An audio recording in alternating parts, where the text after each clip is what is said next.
It's not moving. I'm here today with a student, an anonymous student of mine. And so we're going to be looking at a meme and looking at the grammar. Wouldn't you like to beat the curve? Bad grammar is like finding fool's gold. Oh, look, gold. You think you have the real thing. You've written a great essay or scored well on a test. You thought it was real gold because you nailed it, only to find out later that it had errors. Oh, man. So stay here for golden nugget tips for how to use the real gold.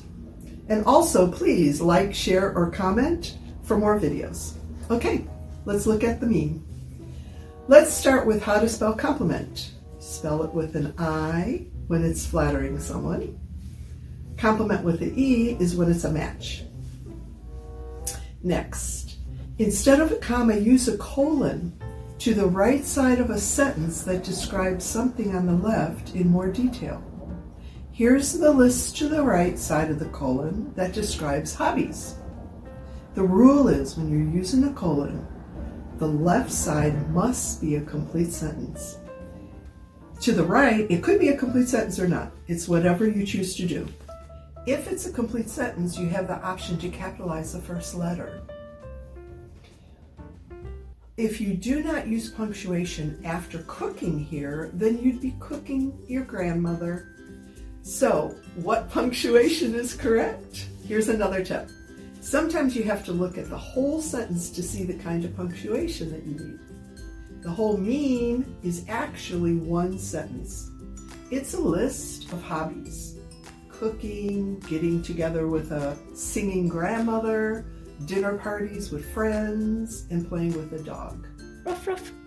See all these commas within the list of hobbies? Here's another tip. When there are commas in a list, separate the items with a semicolon. If we didn't do that, there would be like so many commas that would be so confusing. So here's another tip. Use a hyphen with off-key only when it's an adjective before a noun. Here, in this case, we don't use a hyphen because it's an adverb before the verb. Next, there's tons of reasons to use commas. There's 3 different reasons for these commas. The first comma is what you call a non-essential adjective clause. A non-essential clause is something in a sentence that is not needed. If you skip over it, the sentence is fine without it. You don't need to know that the grandmother sings off-key. Oh. Just that one of the hobbies is being with a singing grandmother. The comma shows us to use a comma for non-essential A positives too. Naming friends like Bob and Paige is once again not necessary. FYI, an A positive renames whatever's mentioned before it. It can be before or after a noun. Here, Bob and Paige are a couple of friends, but they are not needed. Oh, man. For every single dinner party. The final comma is for what you call coordinating adjectives. Did you ever wonder when you are listing adjectives before a noun whether to use a comma? Another tip is this third comma in this meme here is used for adjectives before a dog. Do not use a comma if the adjective is about size, shape, age, or type of material. For all other adjectives before a noun, you can use commas. Here's the last tip. It's on spelling. When do we use rousing or arousing? Both mean awaken. But rousing without an A is to wake someone up or stir up enthusiasm. Like music. Using arousing to stimulate feelings like emotions or interest.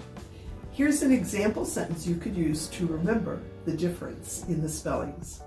When you rouse me up from my dreams, you arouse my grumpiness. Grr.